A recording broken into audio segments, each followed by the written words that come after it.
What's up everybody and welcome to another episode of upcoming mods for Fallout 4, the series where I show you guys currently work in progress mods for, well, Fallout 4. Something you're going to notice about this episode, there's going to be a ton of videos throughout it. Don't let me showing you those videos take away from some of these channels. Even if you just click on that video, give them a view, a like, or even just an ad watch to give them some revenue. A lot of mod authors do consistently post on their channels, and in addition, giving them some ad revenue never hurts because many are doing this out of their free time. With that being said, I'll have links to everything I show you down below, as well as a subscribe button if you want to support my channel, or even just to continue to keep up to date with these mods as this series does progress. But with that, we could just jump into the episode.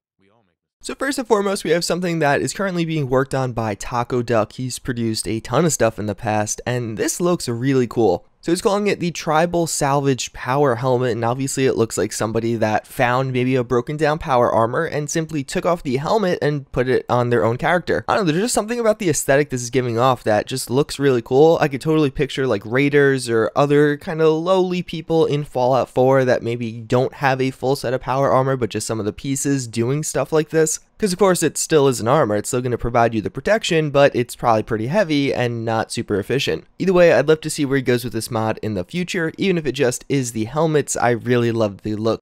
So we do have the Halo Blue Team armors. So this is going to be a port of armors from Halo. It's going to be a private release on these guys' YouTube channel. So in this case, you have additional incentives to actually check out these videos. But either way, as you can see, they're actually going to be adding in a number of armors from what looks like Halo 5. I actually showed you an image of one of these a little while ago, and they messaged me saying, hey, we have a whole video about all of these armors on their channel, and thus I'm showing you that video now, or two different videos technically. For whatever reason, over the past year, we've seen a huge trend towards actually making like Halo mods for Fallout 4. It's not something that initially is obvious as far as crossovers go, but either way, it's definitely a lot of fun seeing all these come out. We have a few different armors, a few different weapons at this point, and I've been getting a lot of enjoyment out of them as a pretty big Halo fan over the years. Either way, as you can tell by these videos, these armors look really cool. Not necessarily the most lore-friendly thing, but whether you use them yourself or on a companion or even a bunch of your settlers, I think it'll make your game feel a little bit better. So we actually have a super short teaser on the Tama Koozie 9. Right now I'm just showing you an image of it, but there's actually a short video and it's only 6 seconds. And I just gotta say, even though I'm sure most people will be like, oh, I wish we had more, I feel like this is a great teaser. It just shows you some, but not too much. It gets you hyped and excited for this mod, but it doesn't give away the mod. You still are going to be surprised when you see it. Either way, here's the actual video, and as you can see, it looks really cool. I'm quite excited for this mod. I like the kind of put together look it has going on with it. It being a cross between a Thompson, Tech 9, and Uzi. And of course, it's filling out that SMG gap that we really do have in Fallout 4, just vanilla, and even with Fallout 4 modding. There aren't a ton of SMG mods, and this is going to be like 3-in-1 almost. So we actually got some animations for the Car 98K. This, of course, being made by Covidanga and the animations by Zest of Lemon. I've been showing you guys a lot of content by Covidanga over the past few weeks, and Zest of Lemon is most well known for his Battlefield 1 animation pack, which has been having intermittent releases over the past year or so. Obviously, things look pretty good with these animations. I really like how we're getting a pack here. It's more or less going to be a pack of a various bunch of World War II weapons, and I'm excited for it. Even though Fallout New Vegas had like a ton of different weapon packs, I feel like in Fallout 4 you have to download individual mods, and it's really annoying when you have to download like 35 to get all the ones you want. Either way, the mods in this individually look amazing, and them all put together is just going to be awesome, and I'm very excited to get to cover it.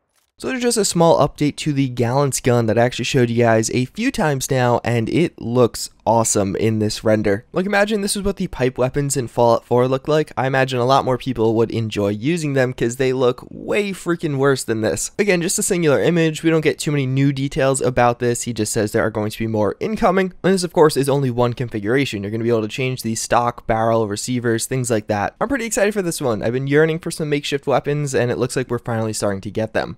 So we actually have a vault suit retexture by I can't say the guy's name, but it's going to be on screen. He's actually had a lot of really popular mods for Skyrim, and I remember covering a bunch of them. He doesn't make too many mods for Fallout 4, But either way, what he has here, although fairly simple, I think looks absolutely amazing. He has a few different armored versions of the vault suit, but in addition, actually some just textured versions of the vault suit that look amazing. I don't know why, I feel like the colors on this just are way more vibrant and it looks way more realistic, like something that could have come from Bethesda themselves with Fallout 4, but honestly, this is even a little bit better than that. At the end of the day, it still is just a vault suit, but I know there's a lot of people out there that actually just run around in the vault suit all the time, so hey, this mod might be for you when it eventually does get released.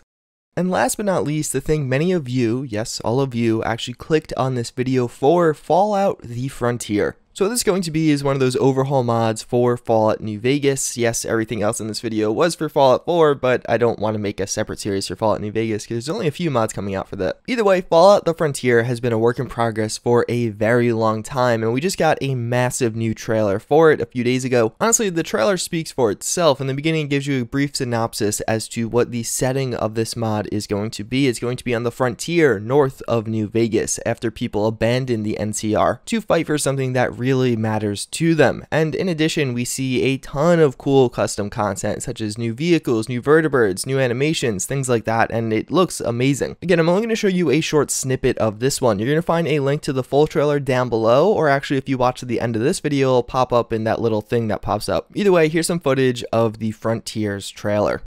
War. War never changes. For many years, we were locked in a bloody conflict with the Brotherhood of Steel. Most of us were conscripted soldiers fighting and dying for a cause not of our own. We were no match for the technological superiority and hardened veterans of the Brotherhood.